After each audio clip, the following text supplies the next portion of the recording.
Folks, welcome back. 2022, Rudy. So I made a video on this conversation. With bubble wrap everywhere. I made a video on this conversation about the $600 1099 IRS threshold for 1099Ks, or in other words, these merchant processing things like PayPal, eBay, I don't know, anything that processes credit card or any form of electronic payments. I keep getting email. I made a video on this many months ago. I'll make a second little follow-up video just from the sheer amount of people talking about it again. I'll give you my opinion, and I'll tell you I don't understand why the government and these things tend to be focused on going after the little guy. I have never fully comprehended, and again, I'm not very well educated. In general, I'm not. Ayo! No, but I mean, I'm not very well educated in politics, governments, and all these things. So again, I'm not the best person to get information from. And again, if you're really interested in this stuff, you should probably, seek someone who's licensed, not a guy in a basement with like fake tacos and like, silly stuff who doesn't get haircuts. But, I could be a cat or a dog or a kitty cat. Anyway, so I've been personally, I think I started probably in 2007, 2008 is when I think I remember the very first time that I started doing real amounts of Magic Card actually selling and buying. I know that sounds like an eternity ago. It's like 15 years ago. And I remember, I believe it was 07 or 08 was the very first year that I remember getting the 1099 merchant processing 1099K form. And that was, I think 2007 was the first year I actually put it on my tax return. Obviously, as the years marched forward, the dollar amount that would be processed through mostly PayPal grew over the last 15 years to today's very large number.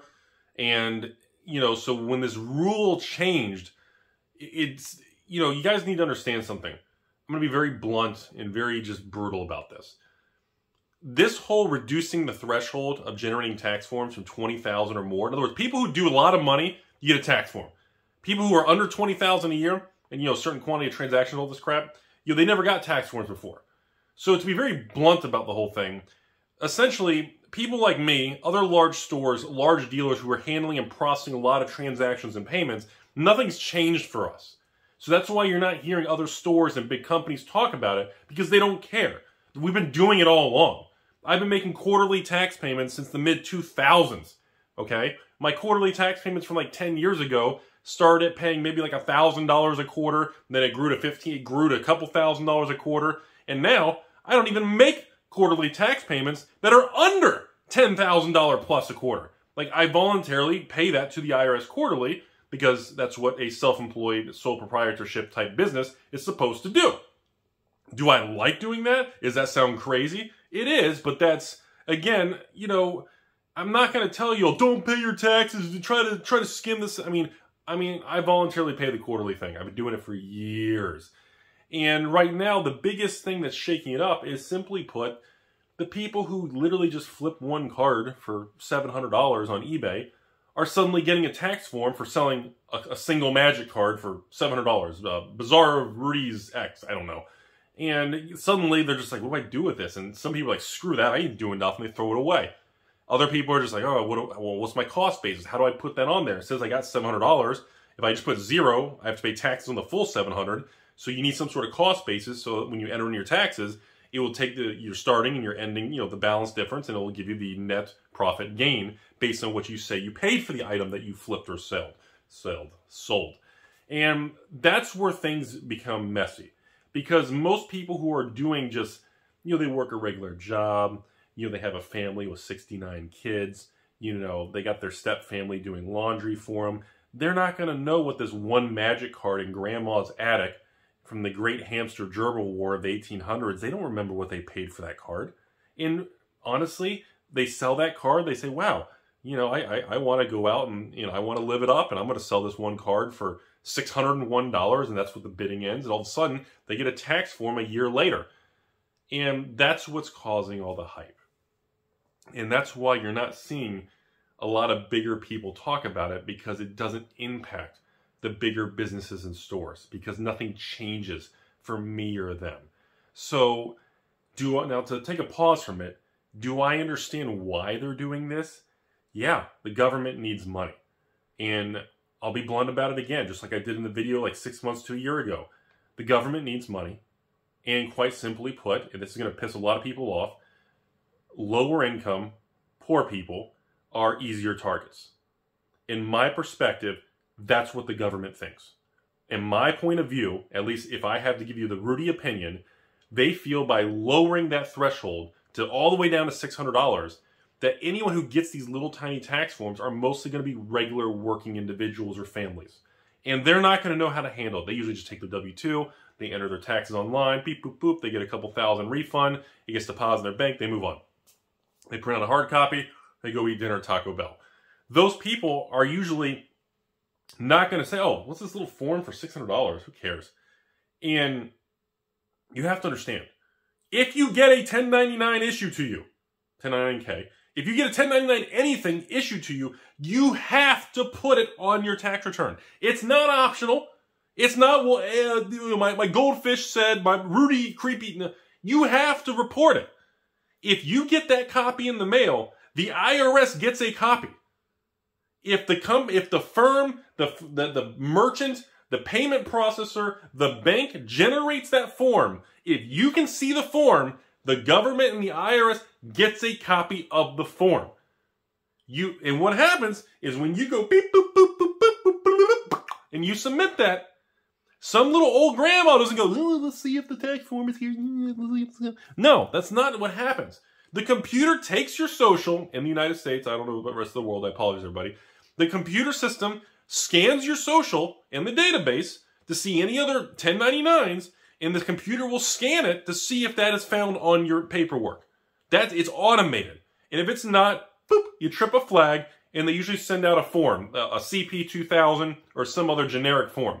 Sorry, I used to be really obsessed with taxes when I was younger. Like auditing forensics and fraud forensics was like one of my college nerdy Rudy things in my financial thing. I used to love digging through. I'm weird in that stuff. So I used to really love the hunt, like Sherlock Holmes digging through people's stuff to try to trace things. It used to be a lot of fun to me back in my college, early financial, when I had a real job and everything. And, I actually got haircuts and wore a nice shirt. I even had collars on my shirt, and it was fun. But anyways, so that's how it works. A human doesn't sit there. There's not a building with 8 million matrix-attached humans, men and women, scanning tax returns. It's computerized. So again, to summarize, if a 1099 is issued, it's not optional. It's not, well, should we get the party pack or should we go to Chipotle's? No. If you can see it, they already have it. If it shows up in your mailbox, they've already got it in the database. Now, back to the thing, again, I think this is all happening because the government needs money. And you guys need to understand, like I talked about a long time ago, there is Congress and videos and things you can watch online. And simply put, lower income, poor people are easier targets for the government to try to generate some money. Historically, in data and all these fancy words, pretty much history shows if a lower income individual gets a tax form for $600 and they don't report it, and a year later they get a form in the mail saying, hey, you got $600 and you didn't report it. So the computer system, usually the CP2000 type automated form, says, because you didn't report it, we are going to assume that $600 has a cost basis of 0. Therefore, the entire $600 is profit or income. Therefore, whatever your tax rate is on the individual, that you're going to owe 10, 20, 30, 39% taxes on that. So if you owe $600, it's going to say, you owe us $200. $250. Then it's going to say, since it's been 1 or 2 years, you owe us $50 in penalties, $37 in interest, you owe us $312.69.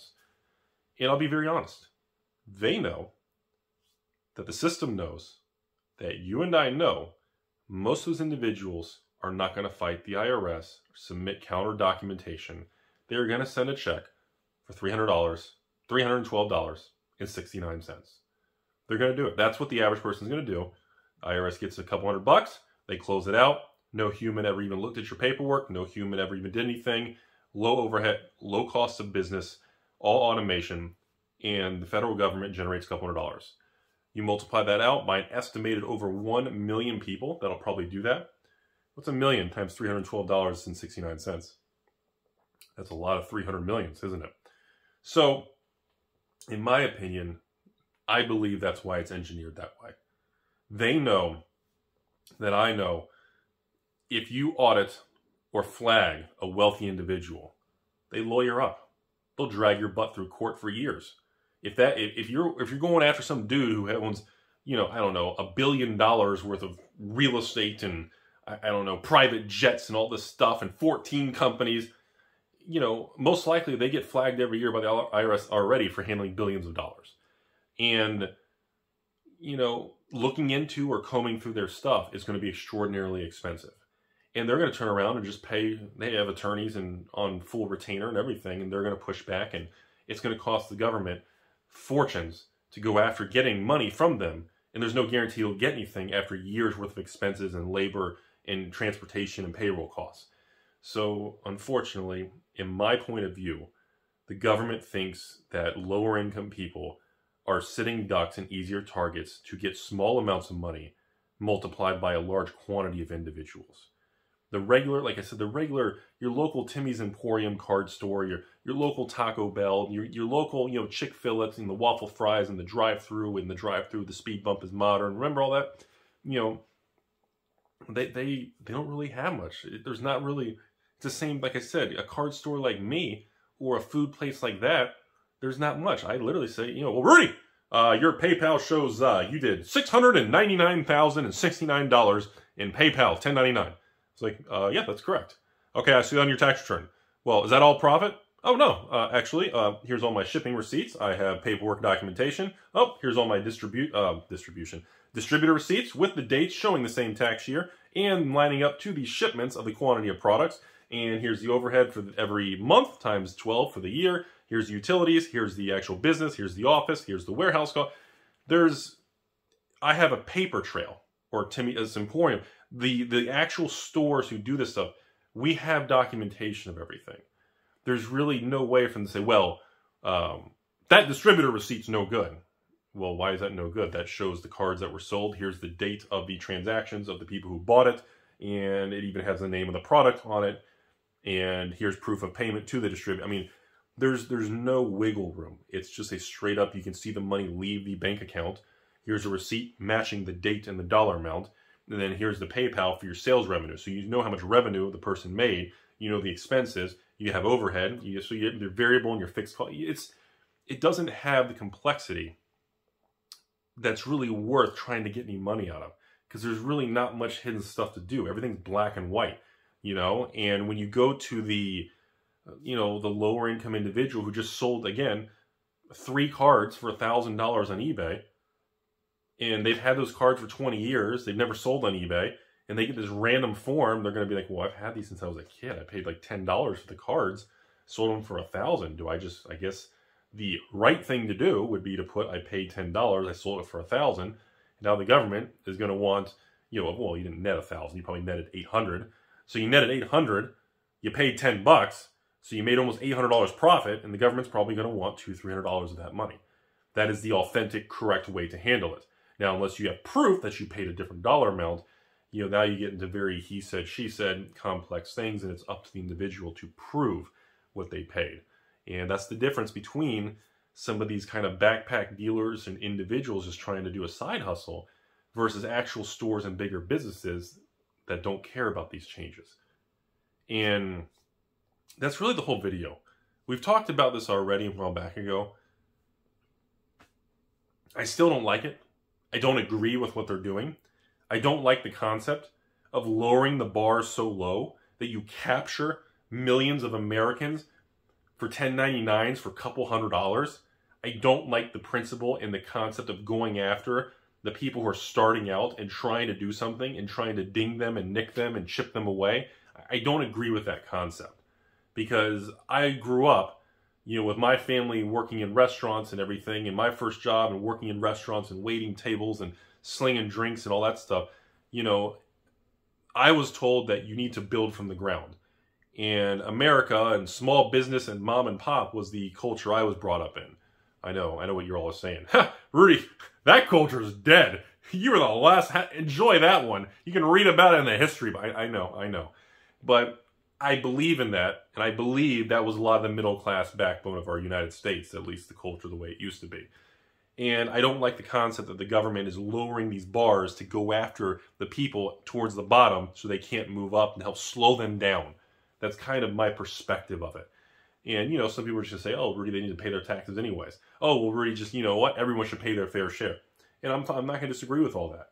But again, I don't know if going after the kid in college or the woman in nursing school or the dude trying to get a degree in shooting penis rockets in space, I don't know if going after those people for $200, $100 in taxes on their $800 eBay sales, it just, there's got to be more efficient, better directions to go in our modern era with trillions of dollars floating around versus going after people who are selling something on eBay.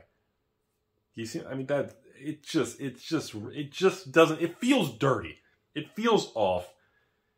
And it feels, I don't want to use the word corrupt because they're just going after people they feel should be paying anyways, but it feels off.